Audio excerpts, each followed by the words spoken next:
Thank you, David. This is not a closing statement. The closing statement was made by Cornell West. That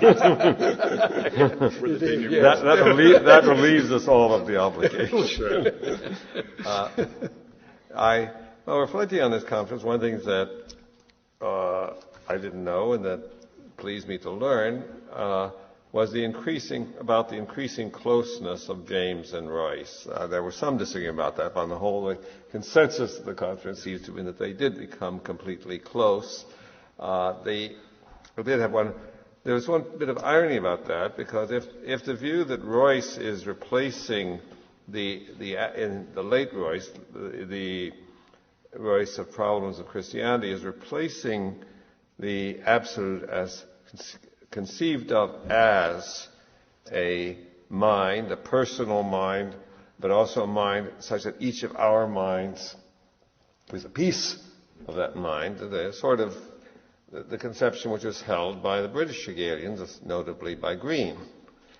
If he's replacing that conception with the idea that the absolute now becomes a community extended in time, projected in the future, held together by loving loyalty, one might say that James, on that reading, is naturalizing the absolute.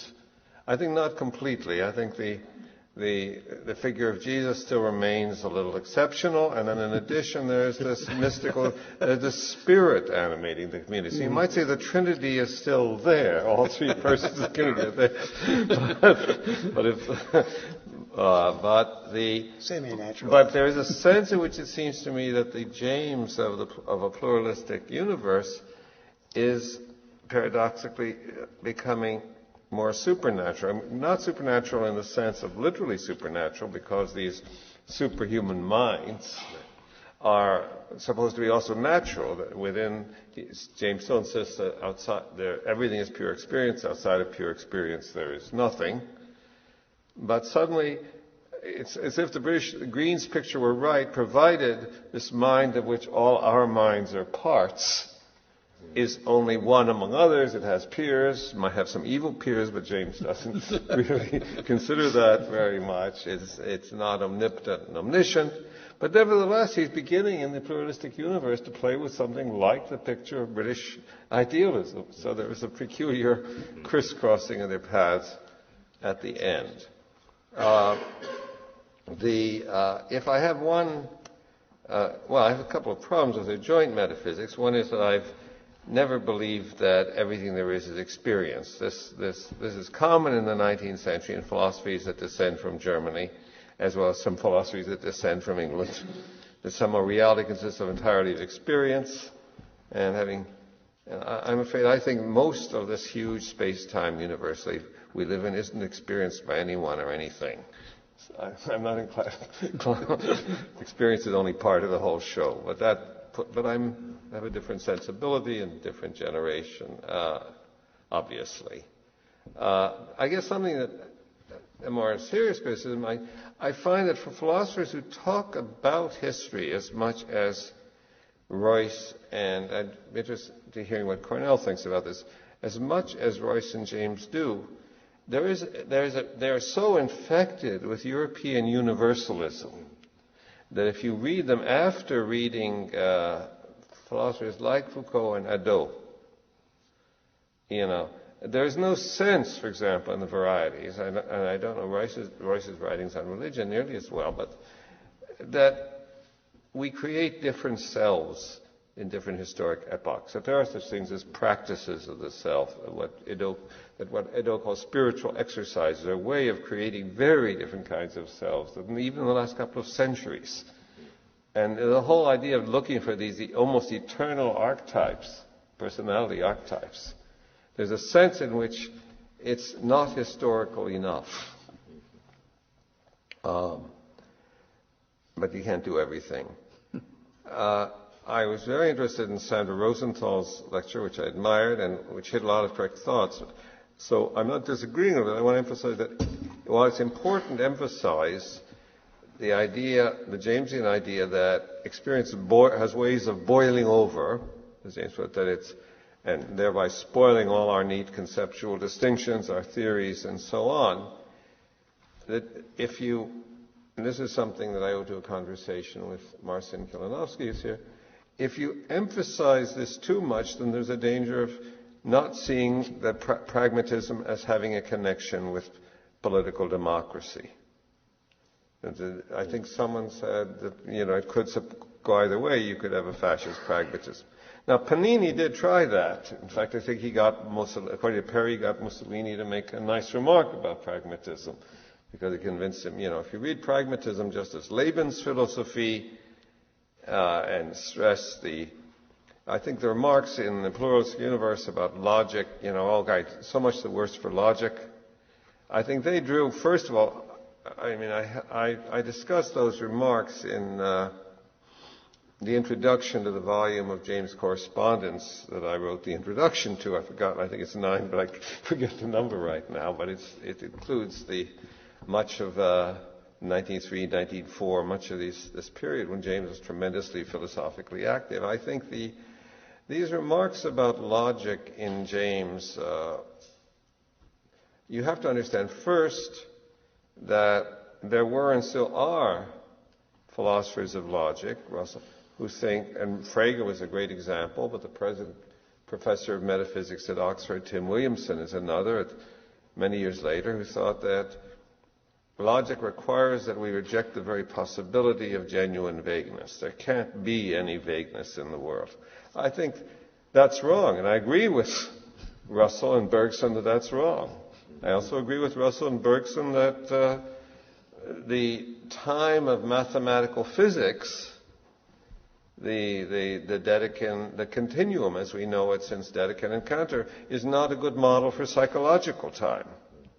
That a specious present is not a mathematical instant. A psychological specious present is not a mathematical instant. All that is right. Doesn't show, however, speaking as someone who's both taught pragmatism and mathematical logic, doesn't show that there's something wrong with mathematical logic, I think, and it doesn't show that, and it does show that formalized languages, what Quine called regimented language, is not adequate if it's supposed to be adequate to all of thought.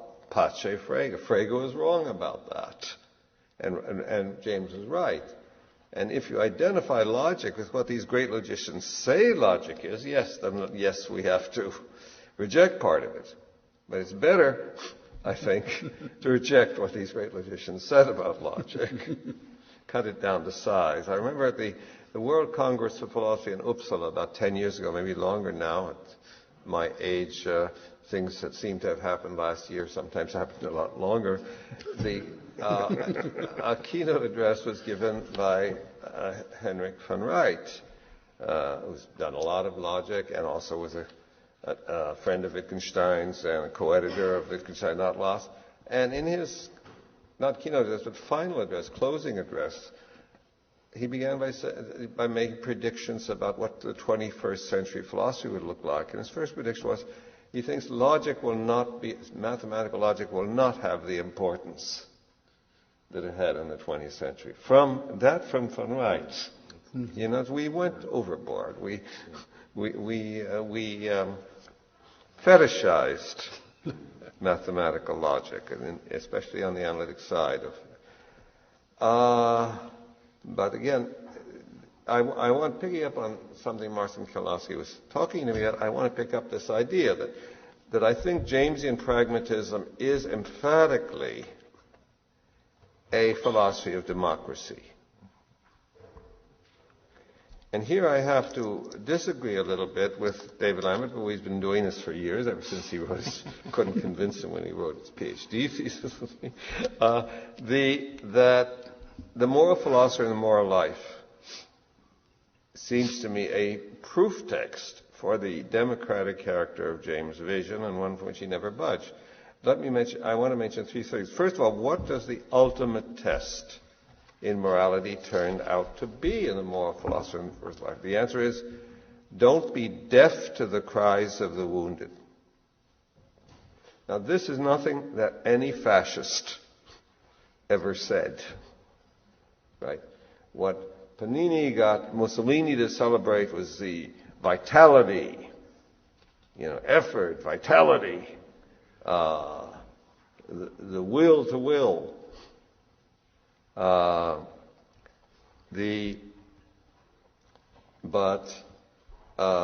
not don't be deaf to the cries of the wounded. And this is something that, and Cornell West celebrated today, rightly, the extent to which these philosophers, and especially Royce, were not deaf to the cries of the wounded. Secondly, in that same paper, as has been mentioned, this is what you call the individualistic aspect, that all desires count. Again, fascism was precisely the denial that all desires count, that all demand, I'm saying the word was not desire but demand, that all demands count. Fascism was precisely the denial that all demands count. Thirdly, there is an argument often attributed to Wittgenstein, the so-called private language argument.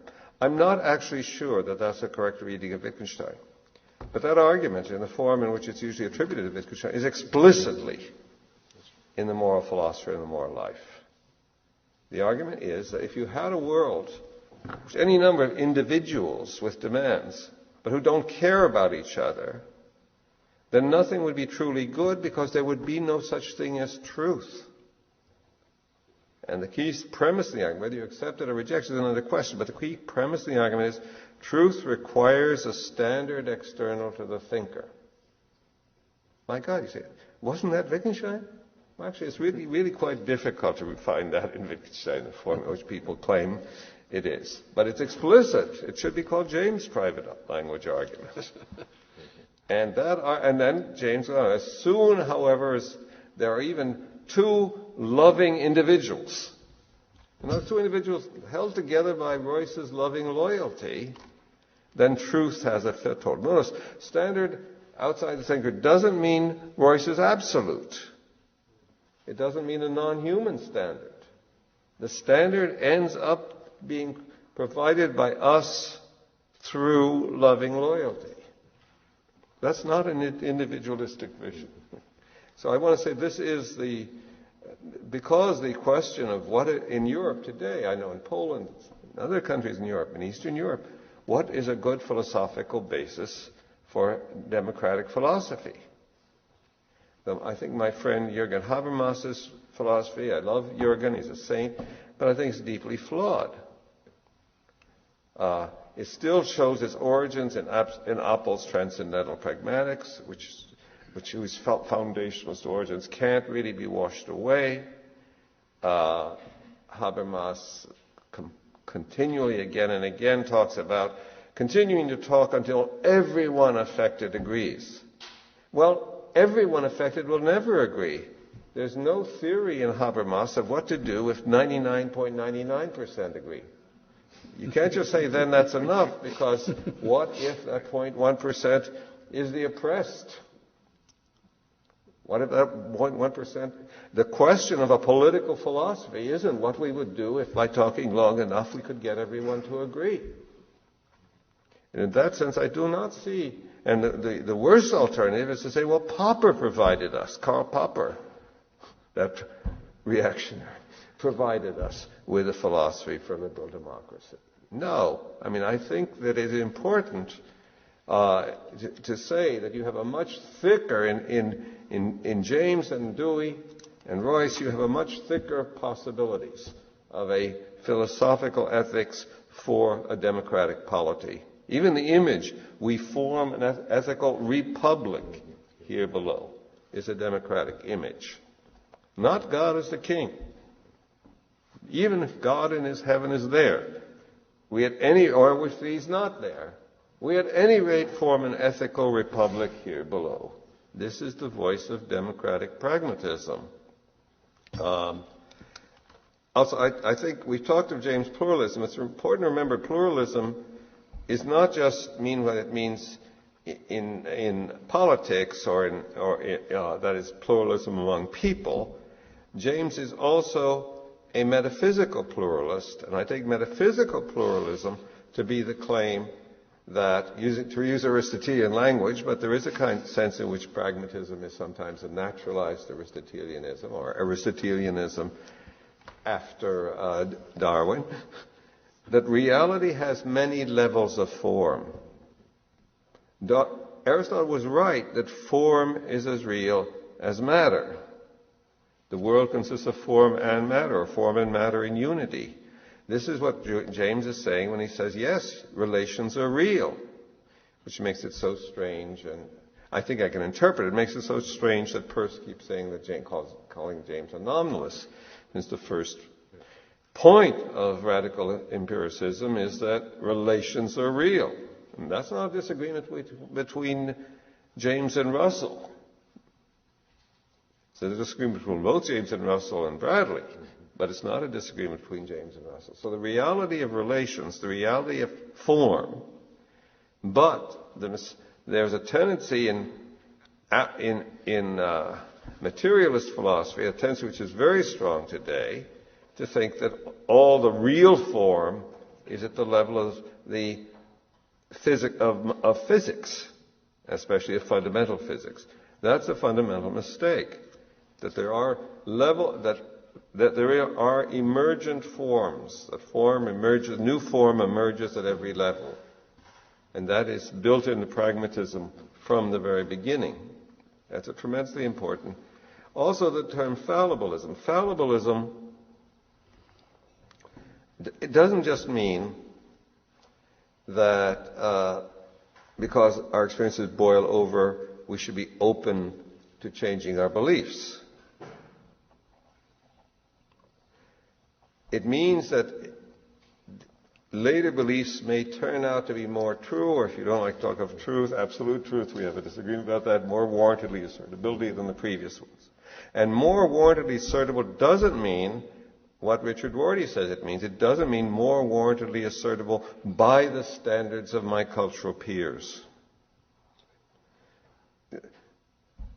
I could go on and on about that, but I will restrain myself from bashing that view. But, when you're trying to find the truth, you're not just trying to find beliefs that your cultural peers will say are justified.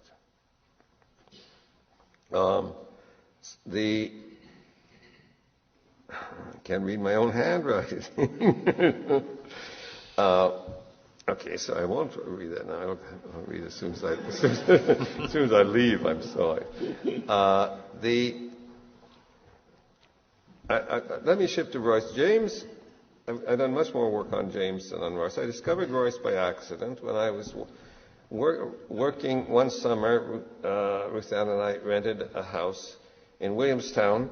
That was when I had to write my Dewey lectures, and I picked Williamstown so that none of my graduate students would be able to find me with ease, unless they wanted to. You emailed me. But we went to, and so of course I always paste in libraries on hot days, and I paste in the Williamstown College Library, and I came across this book, Problems of Christianity by Royce, and I opened it. I flipped through it, and I opened almost immediately to a page in which Royce says that you have to think of words as tools. Language is like a toolbox with many different kinds of tools. The very same metaphor that Wittgenstein famously uses in philosophical investigation. Yeah. Here we have James stealing the private language argument from Wittgenstein. And Royce stealing the idea of thinking of language as a collection of tools. I thought, utterly amazing. Who does this guy think he is? Wittgenstein? I called him Steve Gerard and showed him the page. And and I continue to be interested in Royce, in many things about Royce, and especially after this conference, that Royce is a philosopher of language. See, one of the aspects of Royce, which I think, insights of Royce, which badly needs to be brought into present-day discussions in philosophy of language, is the idea that the extension of fallibilism to interpretation. According to Royce, interpretation is inherently fallible because there's no such thing as finality in interpretation. And this is almost revolutionary compared to the debates that are now going on in philosophy of language. On the one hand, for Davidson, you can change, if I change my interpretation, I'm somehow just changing the language I'm attributing to the speaker or something like this. I mean, there's no, for Quine, the fact that interpretation may be overthrown shows we have to give up the whole notion of meaning. There's nothing there really to philosophize about, right? Meaning has turned out to be so vague, we might as well deny that there is such a thing. Of course, in your second, what Quine called your second grade conceptual system that you need to buy groceries, you can talk about meaning. But as far as metaphysics is concerned, forget it. There's no such thing. But the idea that there is such a thing as interpretation, but that too is fallible, is a genuinely different point of view. I think you find that in Wittgenstein. You find especially in Charles Travis's recent book, Unshadowed Thought, and he, of course, learned it from Wittgenstein in Austin. But Wittgenstein was deeply affected by pragmatism. I've not been able to track this down, but there was an article in the cultural pages of the Berlin newspaper, the Tageblatt, I think, about 4 or 5 years ago, saying that he sent a copy of Peirce's How to Make Our Ideas, I think the Fixation of Belief, or How to Make Our Ideas Clear, one of those essays, to his sister, and said he would discuss it with her when he saw her. We know that he read James carefully, and of course we know that Ramsay, who was his discussion partner, as he's turning from the so-called early to the late or middle to the late period, was influenced by pragmatism. So it's sort of an irony of history that pragmatist ideas in the philosophy of language have to seep in through an Austrian philosopher. Finally, and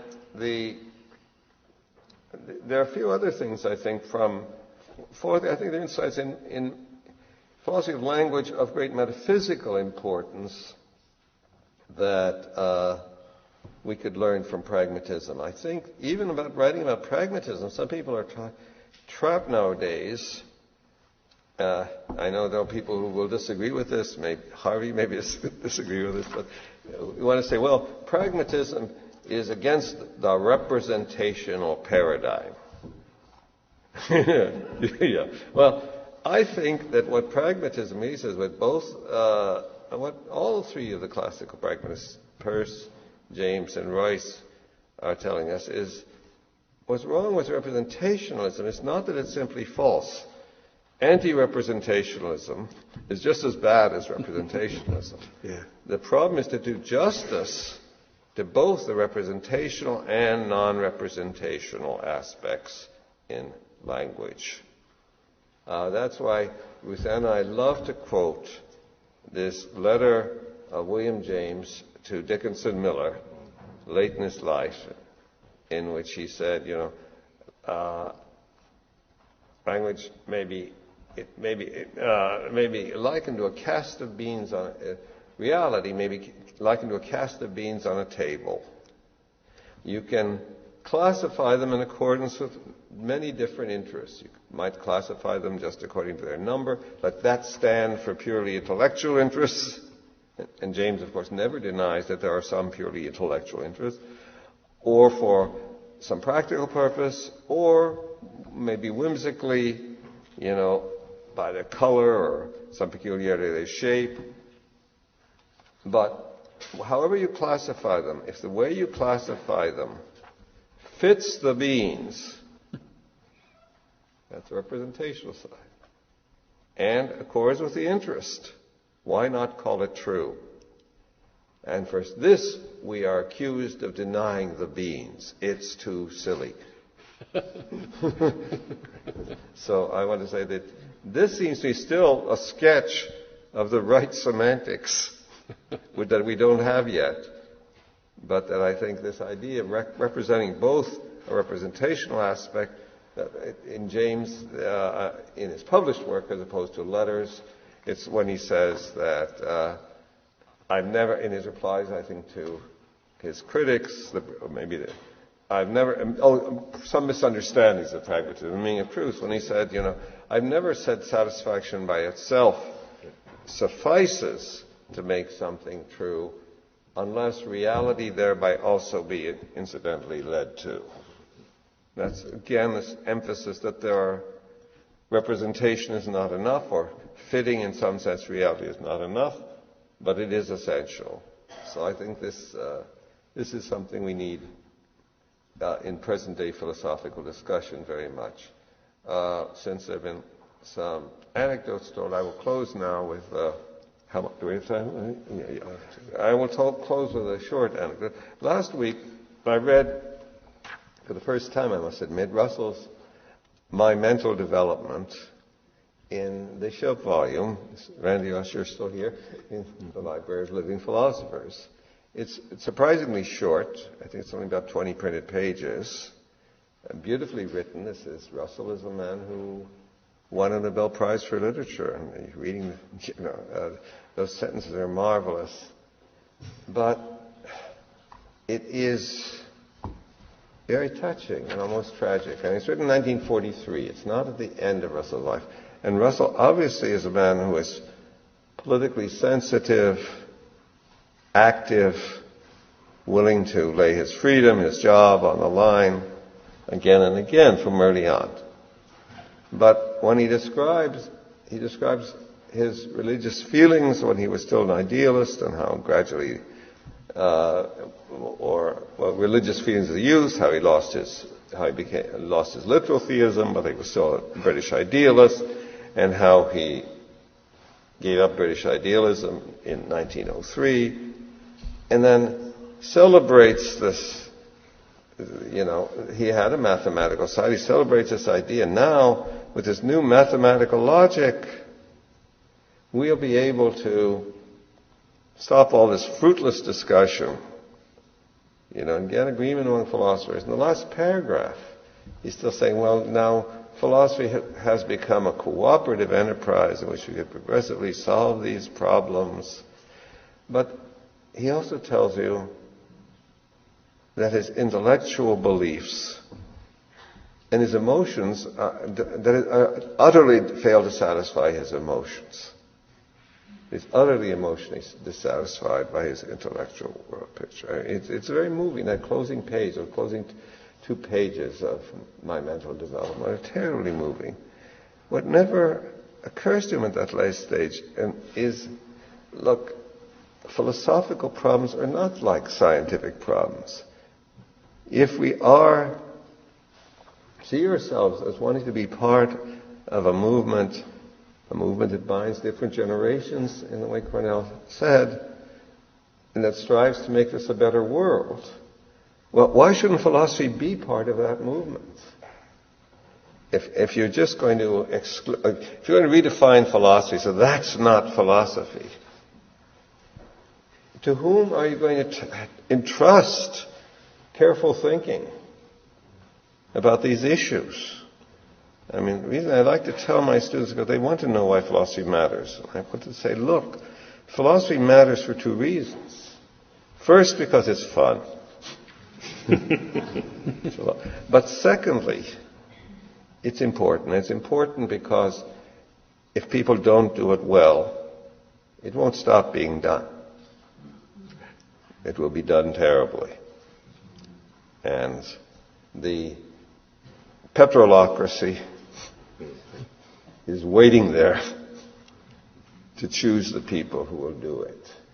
And Russell, at the end of that, couldn't see that, of course, philosophy is going to be done by people with different sensibilities, with different standpoints. No matter how much we see now, no matter how much mathematical logic they know,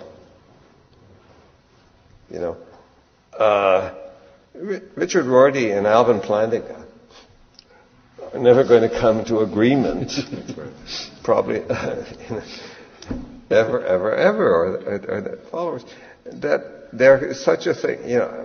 Stanley Cavell once said to me, Of course philosophical problems don't have a solution, but there are better and worse ways of thinking about them. That seems to me, it seems to me that if pragmatism stood for anything, it stood for a broad conception of both theology and philosophy. And that is what we are celebrating at this conference. Thank you.